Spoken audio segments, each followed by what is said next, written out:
এই তো একটু আগে আকাশটা খুব মেঘলা ছিল, এই যে বৃষ্টি হয়েই গেল,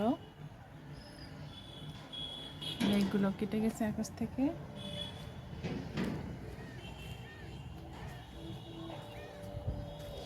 তো কিছু বরবটি উঠাবো, বরবটিগুলো বড় হয়ে যাচ্ছে, তো ভাবলাম একটু ভাজি করে নেব। বিসমিল্লাহ।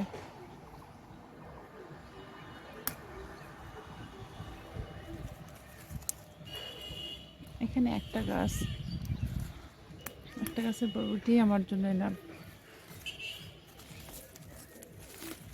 গতবার 3-4টা গাছ দিয়েছিলাম, অনেক বরবটি ছিল, কতগুলো লাগে না 2-1 জন মানুষের জন্য।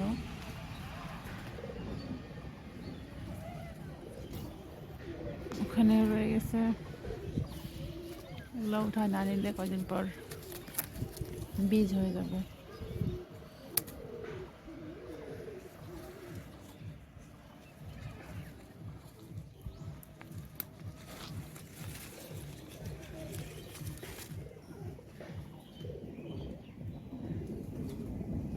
আবার বৃষ্টি আসবে, আকাশ ডাকছে।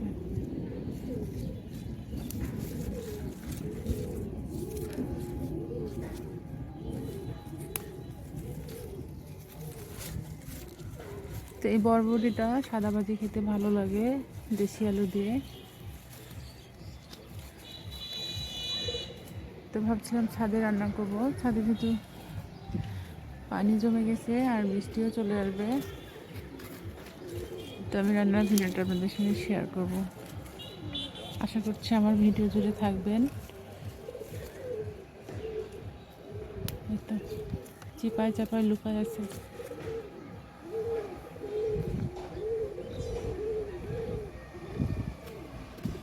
এগুলো আবার 3-4 দিন পর বড় হয়ে যাবে। এরকম হতেই থাকে, ডালগুলো বাতাসে পড়ে গেছে।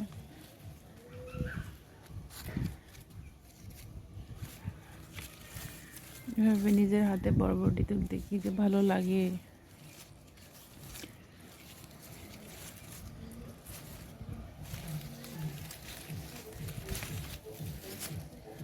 কিছুদিন আগে এখান থেকে কিছু গাছ আমি আউট করে দিয়েছি, টমেটো আর মরিচ দেওয়ার পরে যে গোবর সার দিয়েছিলাম, গাছটা অনেক বেশি হেলদি হয়েছে। আর দেখুন কত বরবটি ধরে ধরে আছে।